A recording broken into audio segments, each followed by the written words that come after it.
बिस्मिल्लाहिर्रहमानिर्रहीम। अस्सलाम वालेकुम। मैं हूं डॉक्टर सरवदनाज, बॉटनी की लेक्चरर। आज मैं आपको फर्स्ट ईयर बॉटनी के प्रैक्टिकल में से फ्लावर, क्लाइटोरिया, टर्निटी स्टडी करवाऊंगी। फ्लावर को स्टडी करवाने से पहले मैं आपको ये बताना चाहती हूँ कि किसी भी फ्लावर के नेम को किस तरीके से साइंटिफिक नेम उसका लिखा जाता है। तो हमेशा फ्लावर के जो साइंटिफिक नेम होता है उसका पहला वर्ड जो होता है वो नेम ऑफ जीनस होता है, जबकि सेकंड वर्ड होता है नेम ऑफ स्पीशीज।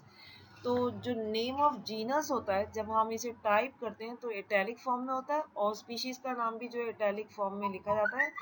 जब हम इसका नेम ऑफ जीनस लिखते हैं तो इसका पहला वर्ड जो होता है वो होता है कैपिटल लेटर में, बाकी तमाम लेटर स्मॉल लेटर में होते हैं, जबकि नेम ऑफ स्पीशीज में पहला वर्ड और बाकी तमाम वर्ड जो हैं वो सारे स्मॉल लेटर ही में लिखे जाते हैं। लेकिन जब हम इसे बाय हैंड लिखते हैं तो हम हमेशा जो है इसको सीधा लिखेंगे, यहाँ पे इटैलिक लिखने की ज़रूरत नहीं होती, और नेम ऑफ जीनस में पहला वर्ड यहाँ पे भी जो है कैपिटल लेटर में लिखा जाएगा, जबकि तमाम अल्फ़ाबेट जो है स्मॉल लेटर में होंगे। इसी तरीके से नेम ऑफ स्पीशीज़ जो है इसमें तमाम लेटर स्मॉल लेटर में लिखे जाएंगे, और नेम ऑफ जीनस जब हम बाय हैंड लिखेंगे तो इसको अंडरलाइन करेंगे, अलग से आधी लाइन यहाँ ड्रॉ करेंगे और आधी लाइन नेम ऑफ स्पीशीज़ के अंडर लिखेंगे। ठीक है, अब इसका हम कॉमन नेम देखते हैं। कॉमन नेम इस फ्लावर का क्या है? Butterfly P. ये बिलोंग करता है फैमिली लिगेमिनेसी, यानी फलियों वाली फैमिली को बिलोंग करता है। अब लिगेमिनेसी जो है वो 3 सब फैमिली में डिवाइड होती है। ठीक है, तो क्लाइटोरिया जो है वो बिलोंग करता है सब फैमिली फेबेसी, या इसका दूसरा नाम पेपरोनेसी भी है। अब देखते हैं बटरफ्लाई पी की इन्फ्लोरेसेंस कैसी होती है। इन्फ्लोरेसेंस होती क्या है असल में? इन्फ्लोरेसेंस का मतलब है कि फ्लावर जो है ब्रांच पे किस तरीके से अरेंज हुए हुए हैं। ठीक है, तो ये देखें आप, ये पिक में आपको नजर आ रही है बहुत सारे बटरफ्लाई पी के प्लांट्स लगे हुए हैं, और ये हमने पिक ली है एक ट्विग की। तो यहाँ पे आप देख रहे हैं कि मेन एक्सिस जो है उसके ऊपर फ्लावर लगा हुआ है, राइट, और फिर साइड से ब्रांचिंग हो रही है। ऐसी इन्फ्लोरेसेंस जिसमें मेन एक्सिस जो है वो एंड करती है फ्लावर पे, ठीक है, और फिर ब्रांचेस, साइड के ब्रांचेस से और फ्लावरिंग हो, तो ऐसी इन्फ्लोरेसेंस को कहते हैं साइमोस। दूसरी चीज आप यहाँ पे ये देख रहे हैं कि एक जगह एक एक्सेस पे एक पेडिसल पे सिर्फ एक फ्लावर है, यहाँ पे कोई गुच्छे नहीं है फ्लावर के। तो ऐसा फ्लावर जो अकेला पाया जाए एक पेडिसल पे तो उसको कहते हैं सॉलिटरी। फ्लावर में हम सबसे पहले चेक करेंगे कि फ्लावर में ब्रैक्ट है या नहीं। ब्रैक्ट असल में होता क्या है? ब्रैक्ट लीफ लाइक आउटग्रोथ होता है जो कि कैलिक्स के नीचे होता है, यानी फ्लावर एक्सेस के जो बिल्कुल नीचे पाए जाते हैं लीफ लाइक आउटग्रोथ, तो उसको कहते हैं हम ब्रैक्ट। ठीक है, तो ये हमने तस्वीर ली थी लैब में जब हमने ब्रैक्ट निकाले, तो ये यहाँ पे आप देख सकते हैं 2 ब्रैक्ट अटैच हैं जो कि बटरफ्लाई पी के ब्रैक्ट्स हैं। ठीक है, यहाँ पे हमने इन दोनों ब्रैक्ट्स को सेपरेट किया, तो इस फ्लावर में 2 ब्रैक्ट पाए जाते हैं। ठीक है, तो ऐसा फ्लावर जिसमें ब्रैक्ट पाए जाते हैं तो उस फ्लावर को कहते हैं हम ब्रैक्टिएट। ऐसा फ्लावर जो कि पेडिसल स्टॉक के ऊपर अटैच हो, यानी डायरेक्टली मेन एक्सेस पर अटैच ना हो और वो स्टॉक पे अटैच हो, उसको कहते हैं पेडिसिलेट। ठीक है, अब आप देखिए जाइगोमॉर्फिक, इसकी सिमेट्री हम चेक करेंगे, यानी फ्लावर कितने एंगल से इक्वल हाफ में कट हो सकता है। अब यहाँ पे देखें आप, इस एंगल से मैं कट करूं तो वो इक्वल हाफ में कट हो सकता है, लेकिन यहाँ से कट करूं तो देखें यहाँ पे बिल्कुल बराबर नहीं है, इक्वल हाफ नहीं है, और इस एंगल से भी कट करूंगी तो इक्वल हाफ में नहीं होंगे। यानी ऐसे फ्लावर जो कि सिर्फ एक एंगल से कट करने पर इक्वल हाफ में हो तो उसको कहते हैं जाइगोमॉर्फिक। फिर नेक्स्ट टर्म देखते हैं हम फ्लावर की, हाइपोगाइनस। यानी हाइपोगाइनस कैसे फ्लावर के कहते हैं? जब ओवरी जो है तमाम फ्लोरल पार्ट से सबसे हाईएस्ट पोजीशन ऑक्यूपाई करें तो ऐसे फ्लावर को हाइपोगाइनस कहते हैं। यानी आप यहाँ पे इस डायग्राम में देख सकते हैं कैलिक्स नीचे है, करोला नीचे है, और ये एंडोशियम भी नीचे है, जबकि ओवरी सबसे ऊपर हाईएस्ट पोजीशन फ्लावर में ऑक्यूपाई कर रही है। ऐसे फ्लावर को क्या कहेंगे हम? हाइपोगाइनस। नेक्स्ट हम देखते हैं bisexual. Bisexual when both male parts androecium and female part gynoecium are present in same flower, यानी एक ही फ्लावर में जब एंड्रोशियम और गाइनोशियम दोनों मौजूद हो तो ऐसे फ्लावर को कहते हैं बाइसेक्सुअल। अब नेक्स्ट टर्म देखते हैं complete, when all four walls of flower that is calyx, corolla, androecium and gynoecium are present in single flower, यानी चारों वॉल्स फ्लावर के कैलेक्स, करोला, एंडोशियम और गाइनोशियम एक ही फूल में अगर मौजूद हो तो ऐसे फूल को हम कहते हैं कंप्लीट। अब नेक्स्ट टर्म देखते हैं पेंटामेरस, जब वॉल्स ऑफ फ्लावर खास तौर पे सेपल, पेटल और एंडोशियम पांच या इसका मल्टीपल हो, ठीक है, तो ऐसे फ्लावर को हम कहते हैं पेंटामेरस। पेंटा का मतलब ही क्या है, पांच। अब हम कैलेक्स के कैरेक्टर देखते हैं, ठीक है, ये लैब में हमने कैलेक्स को अलग करके रखा था और उसकी हमने पिक ली। तो स्टूडेंट आप ये देखिए कितने सेपल्स हैं हमारे पास, 1 2 3 4 5। तो हमेशा जब भी आप कैरेक्टर वॉल्स के लिखें तो सबसे पहले काउंट करें कि वो हैं कितने तादाद में, ठीक है, हमने काउंट कर लिया, ये कितने, 5 सेपल्स हैं, ठीक। सेकंड हमें देखना है कि ये यूनाइटेड है या फ्री है, ठीक। तो आप यहाँ पे ये देखें, यूनाइटेड और फ्री की निशानी ये है कि हमेशा ये जो कट आपको नजर आ रहा है, ये कट अगर नीचे तक जाए, ठीक है, यानी ये बिल्कुल नीचे तक आए और सेपल या पेटल जो है बिल्कुल कट जो है इसका कट नीचे तक आए और ये फ्री आपको नजर आए तो फिर वो फ्री कहलाता है। लेकिन यहाँ पे आप देख रहे हैं ये कट सिर्फ ऊपर तक है, ठीक है, यहाँ तक है, नीचे का हिस्सा जुड़ा हुआ है। तो ऐसे सेपल्स जो नीचे का हिस्सा जुड़ा हुआ हो तो उसको कहते हैं गैमोसेप्लस। गैमो का मतलब होता है यूनाइटेड और सेप्लस, ठीक है, यानी जुड़े हुए सेपल्स। अब तीसरी चीज आप क्या नोट करेंगे, इसका कलर कैसा है, ग्रीन, ठीक। इसके बाद हम एस्टिमेशन नोट करेंगे। एस्टिमेशन क्या होती है, तरतीब होती है कैलेक्स और करोला की कि वो किस अंदाज में अरेंज हुए हैं, इसको कहते हैं एस्टिमेशन, ठीक है।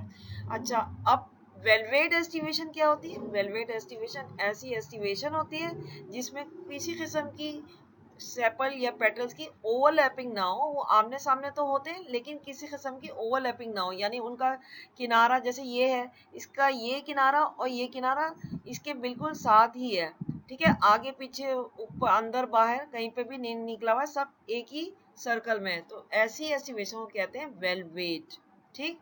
नेक्स्ट है कैंपेनुलेट। कैंपेनुलेट अगर हम इस को नीचे करके उल्टा करके देखें तो आपको इसकी शक्ल बिल्कुल घंटी की तरह लगेगी, ठीक है, तो घंटी नुमा कैलेक्स को कहते हैं कैंपेनुलेट। अब हम सेकेंड वॉल यानी करोला को स्टडी करते हैं, ठीक है, ये हमने लैब में करोला को जो है ओपन करके स्लाइड पे रख लिया है, ठीक है। तो सबसे पहले आप अगर फ्लावर को देखें, सबसे बाहर वाली जो पेटल है इतनी बड़ी होती है, इसको कहते हैं हम स्टैंडर्ड या वैक्सिलम, ठीक है, ये बहुत बड़ी होती है और बाहर कवर की हुई थी। इसके अंदर दो पेटल्स पाए जाते हैं जिसके नाम है विंग्स, ठीक है, और ये फ्री होते हैं, यूनाइटेड नहीं होते। इसके अंदर दो वाइट कलर के आपको पेटल्स नजर आते हैं जो कि जुड़े हुए होते हैं आपस में, इसको हमने सेपरेट करके रखा है यहाँ पे, ये कहलाते हैं कील या करीना, राइट। तो आप अब देख सकते हैं कितने हमारे पास पेटल्स हैं, 1 2 3 4 5, यानी 5 पेटल्स यहाँ पे मौजूद है। इस तरह का शेप जिसमें सबसे बड़ी पेटल कहलाती है स्टैंडर्ड, उसके अंदर दो फ्री किंग विंग्स मौजूद हो और उसके अंदर दो यूनाइटेड कील मौजूद हो, तो इस तरह के शेप को हम कहते हैं पेप्लोनेशियस, ठीक है। इसी की वजह से इसकी सब फैमिली का नाम भी पेप्लोनेशियस पेप्लोनेशियसी कहलाता है, ठीक है। अच्छा, इस तरह की तरतीब, इस तरह की एस्टिवेशन जो है जिसमें सबसे बड़ी बाहर वाली जो है वो कवर कर रही होती है अंदर वालों को दो, और जो अंदर वाले दो विंग्स हैं उनका दोनों का एक किनारा अंदर होता है एक बाहर होता है, जबकि दो अंदर कील जो मौजूद है वो दोनों बिल्कुल अंदर, दोनों के किनारे दोनों अंदर मौजूद होते हैं। तो इस तरह की एस्टिवेशन को हम कहते हैं वैक्सिलरी एस्टिवेशन। अब थर्ड वॉल देखते हैं एंड्रोशियम। एंड्रोशियम में आप यहाँ पे हमने इसको पार्ट्स को ओपन करके मैंने रखा है, यहाँ पे आप देख सकते हैं कि इसका एक ये स्टेमन आपको नजर आ रहा है, ठीक है, और बाकी यहाँ पे 9 स्टेमेंस हैं जो कि जुड़े हुए हैं, ठीक है। 9 फ्यूज्ड है और एक फ्री है, ठीक। तो टोटल कितने स्टेमन हो गए हमारे पास? 10। ऐसी कंडीशन जिसमें एक स्टेमन फ्री हो और 9 यूनाइटेड हो, तो इसको कहते हैं डाई एडेल्फस। डाई का मतलब होता है 2, ठीक है, यानी 2 बंडल बन रहे हैं, एक फ्री है और बाकी 9 जुड़े हुए हैं, ठीक है। नेक्स्ट आप टर्म देखें बेसी फिक्स्ड। बेसी फिक्स्ड यहाँ पे आप देखें ये फिलामेंट है और इसके ऊपर का हिस्सा कहलाता है एंथर। एंथर के नीचे बिल्कुल बिल्कुल बेस में जब फिलामेंट जुड़ा हुआ होता है तो ऐसी अटैचमेंट को कहते हैं बेसी फिक्स्ड, ठीक है। तो ये कैरेक्टर्स हो गए एंड्रोशियम के। अब फोर्थ वॉल गाइनोशियम को देखते हैं, ठीक है। इसको कार्पल भी कहते हैं। कार्पल का ऊपर वाला टिप वाला हिस्सा कहलाता है स्टिग्मा, सेंटर वाला पार्ट कहलाता है स्टाइल और नीचे वाला सबसे ओवरी कहलाता है, ठीक है। सबसे पहले हम इसको काउंट करेंगे। ये मैंने फ्लावर से एक कार्पल निकाला, ठीक है। इसमें एक ही कार्पल होता है तो इसलिए हम कहते हैं मोनोकार्पलरी। मोनो का मतलब होता है 1, ठीक। अच्छा, इसमें हमने आपको मैंने शुरू में अभी बताया था कि इसमें जो है फ्लावर में हमने देखा था हाइपोगाइनस टर्म यूज की थी, यानी वहां पे मैंने आपको दिखाया था कि उसमें ओवरी जो है तमाम पार्ट से हाईएस्ट पोजीशन ऑक्यूपाई कर रही थी, ठीक है। तो जब भी हम ये लिखते हैं तो जब गाइनोशियम में हम इसे हमेशा ये लिखेंगे कि ओवरी क्या है, सुपीरियर है, ठीक। नेक्स्ट चीज क्या है कि इसमें हमें ये चेक करना होता है कि कितने लॉक्यूल्स मौजूद है, राइट। तो अभी नेक्स्ट उस स्लाइड में मैं आपको शो करूंगी, तो इसमें एक लॉक्यूल मौजूद होता है, यानी यूनिलॉक्यूलर है ये, ठीक है। लॉक्यूल का मतलब चैम्बर, यानी इसके अंदर खाने कितने, एक होता है, ठीक। उस एक खाने में बहुत सारे ओव्यूल्स मौजूद होते हैं। इसका स्टिग्मा आप देख सकते हैं बिल्कुल सिंपल है, राइट। और इसका स्टाइल जो है वो लंबा है और कर्व्ड है। लास्ट में आपको हमेशा ये नोट करना होता है कि प्लेसेंटेशन फ्लावर की कैसी है। अब प्लेसेंटेशन आपको पहले समझनी चाहिए, प्लेसेंटेशन होती क्या है। ऐसी अरेंजमेंट जिसमें हम देखते हैं प्लेसेंटा किस तरीके से अरेंज हुआ हुआ है वो कहलाती है प्लेसेंटेशन। अब प्लेसेंटा क्या होता है? प्लेसेंटा टिश्यूज होते हैं जो कि ओवरी के अंदर मौजूद होते हैं, ठीक है। तो प्लेसेंटेशन डिफरेंट टाइप की होती है। यहाँ पे जो प्लेसेंटा है मैं उसको डिस्कस करूंगी, ये कहलाती है मार्जिनल, ठीक है। मार्जिनल प्लेसेंटेशन और बेसल प्रेजेंटेशन में स्टूडेंट अक्सर कंफ्यूज हो जाते हैं। स्टूडेंट ये बात बहुत गौर से सुनिएगा, ये मैंने इसका माइक्रोस्कोप की भी पिक्चर है और ये काट के वैसी ऊपर भी दिखाया है।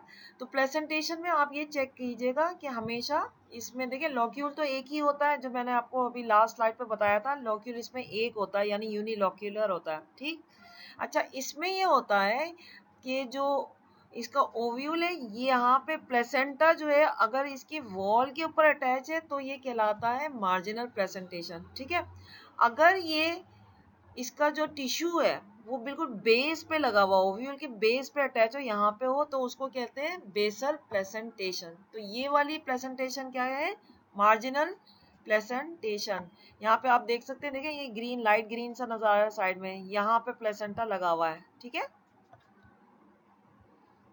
अब देखते हैं इस फ्लावर का फ्लोरल फॉर्मूला कैसे लिखते हैं, ठीक है। सबसे पहले हमने देखा था कि इस फ्लावर में ब्रैक्ट मौजूद थे, तो ब्रैक्ट के लिए सिंबल यूज होता है कैपिटल बी और स्मॉल आर।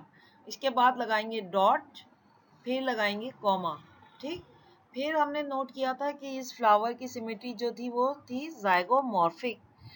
तो जाइगोमॉर्फिक का सिंबल होता है प्लस, लेकिन ये बीच में जो इसकी डंडी जा रही है ये थोड़ी सी लंबी रखते हैं नीचे की तरफ, ठीक। इसके बाद आप कॉमा लगाएंगे। फिर हमने नोट किया था कि ये फ्लावर था बाइसेक्चुअल। तो स्टूडेंट ये बाइसेक्चुअल का सिंबल होता है, ये ऊपर वाला जो हिस्सा ये फीमेल को शो कर रहा होता है और सॉरी ये जो नीचे वाला है ये फीमेल को शो कर रहा है, ऊपर वाला पोर्शन मेल को शो करता है। तो बाइसेक्चुअल में तो मतलब ये होता है कि दोनों ही पार्ट इस फ्लावर में मौजूद है, ठीक है। तो ये सिंबल शो कर रहा है दोनों सेक्सेस इस फ्लावर मौजूद है, बाइसेक्सुअल ये शो कर रहा है। इसके बाद आप लगाएंगे कॉमा। फिर नेक्स्ट है फ्लोरल पार्ट जो कि हमने स्टडी किया था कैलेक्स। कैलेक्स का आप याद रखिएगा, कैलेक्स का सिंबल के से शो होता है और कैपिटल के लिखेंगे, ठीक है। कैपिटल के नीचे हम वो फिगर मेंशन करते हैं कि जितने कैलेक्स हमने काउंट किए थे, कितने काउंट किए थे, 5। ठीक है, ये नीचे लिखते हैं, सिंबल के बराबर में नहीं लिखते बल्कि फिगर नीचे लिखते हैं, 5 नीचे लिख दिया। और क्योंकि ये कैलेक्स जो है यूनाइटेड थे यानी जुड़े हुए थे, तो हमने ब्रैकेट लगा दी। ठीक, इसके बाद हम लगाएंगे कॉमा। फिर हमने करोला में नोट किया था, देखिए यहाँ पे हमने नोट किया था, एक बड़ी सी स्टैंडर्ड थी और 2 विंग्स थे। ठीक है, और 2 अंदर जो पेटल्स थी जो जुड़ी हुई थी वो कहलाती थी कील। ठीक है, तो हम इसको इस तरीके से भी लिख सकते हैं, 1 प्लस 2 प्लस 2 यूनाइटेड। देखिए 1 फ्री था, 2 यहाँ पे विंग्स ये भी फ्री थे, तो मैंने यहाँ पे 1 प्लस 2 लिखा। ठीक है, और फिर प्लस ये जो 2 अंदर जुड़ी हुई है इसके लिए हमने ब्रैकेट का सिंबल लिखा। ठीक है, ये सबको हम 5 हमने क्यों नहीं लिखा, हमने यहाँ पेटल्स की तादाद खाली 5 क्यों नहीं लिखी, क्योंकि ये पेटल्स के सबके शेप और यूनाइटेड है या फ्री है ये सब फर्क है सबका। ठीक है, तो इसलिए हम सबको अलग अलग शो करेंगे, 1 प्लस 2 प्लस 2, और जो अंदर वाली जुड़ी हुई थी उसको हमने ब्रैकेट में शो कर दिया। फिर कॉमा लगाएंगे। अब एंडोशियम पे आ जाए, एंडोशियम शो होता है सिंबल कैपिटल ए से। ठीक, फिर हमने देखा था, ये देखिए यहाँ पे डायग्राम में हमने देखा था 9 जुड़े हुए थे एंडोशियम। ठीक है, और एक आजाद था यानी डाई एडेल्फस कंडीशन थी, तो 9 जुड़े हुए को 9 हम क्या करेंगे ब्रैकेट में लिखेंगे, फिर प्लस 1। ठीक, इसके बाद फिर हम अगेन कॉमा लगाएंगे। फिर हम देखेंगे गाइनेशियम। गाइनेशियम में हमने देखा था कार्पल जो है वो सिर्फ एक था। ठीक है, एक कार्पल था, 1 लिख दिया हमने। अब नीचे हमने लाइन क्यों डाली, क्योंकि इसकी ओवरी हाईएस्ट पोजीशन ऑक्यूपाई कर रही थी यानी सुपीरियर ओवरी थी, तो हमने नीचे लकीर डाली यानी सब तमाम पार्ट्स नीचे और गाइनेशियम सबसे ऊपर है। ठीक, अब हम देखते हैं फ्लोरल डायग्राम। सबसे पहले फ्लोरल डायग्राम जब बनाते हैं तो सबसे पहले यहाँ पे डॉट लगाते हैं जो कहलाता है मदर एक्सिस। ठीक है, ये पोजीशन शो करता है फ्लावर की। राइट, इसके बाद हम सबसे बाहर की तरफ से आते हैं।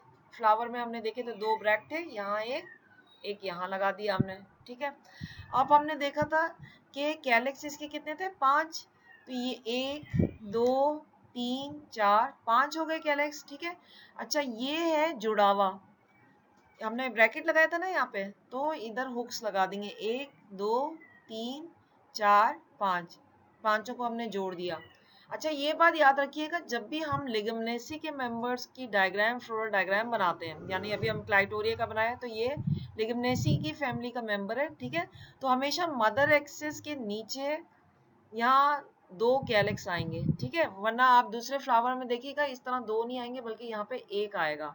राइट, अच्छा इसके फौरन नीचे जो आए, अब हम करोला की वो बनाएंगे डायग्राम। तो करोला की में क्या था, सबसे बड़ी वाली के दोनों किनारे बाहर थे स्टैंडर्ड।